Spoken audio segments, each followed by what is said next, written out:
আসসালামু আলাইকুম তামিম ভাই, আপনার সুস্থতা কামনা করি। আমি কালকে মোবাইলে দেখতে পেলাম আপনি খুব অসুস্থ, আপনার রিং পরানো লাগেছে। আপনার দোয়া এবং সুস্থতা কামনা করি।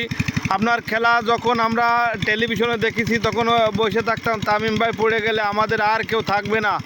তো যাই হোক, আমাদের মাঝে আরও ছিল মাশরাফি ভাই, আরও ছিল সাকিবুল হাসান, আমাদের মাগুরার কৃতি সন্তান। আমি মাগুরার ছেলে, আমাদের মাগুরার কৃতি সন্তান ছিল। সে এখন কোথায় আছে আমি জানি না, অবশ্যই আমেরিকা থাকতে পারে। সে যেখানে থাকুক ভালো থাকুক, আমি দোয়া করি। কিন্তু আপনি সুস্থ হয়ে আমাদের মাঝে ফিরে আসুন। আপনার খেলা আমরা সবসময় টেলিভিশনে দেখতে থাকি, যখন টেলিভিশন ছিল না। টেলিভিশন বাদে এখন মোবাইলে খেলা দেখা যায় বিভিন্ন অ্যাপসের মাধ্যমে। তা আপনার খেলা আমরা অবশ্যই দেখি। আপনি বরিশালে কাপ জিতেছেন 2 বার, পর বিপিএল জিতেছেন।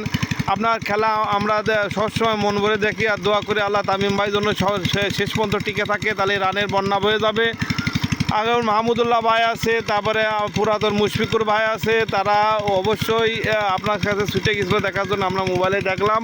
তা আমার কথা আপনার কাছে নাও পৌঁছাতে পারে। আমি বাংলাদেশবাসীকে জানাই, সবাই দোয়া করবেন আমার তামিম ভাইয়ের জন্য।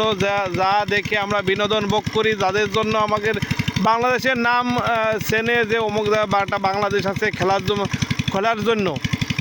জন্য সবাই আমাদের বাংলাদেশকে চেনে।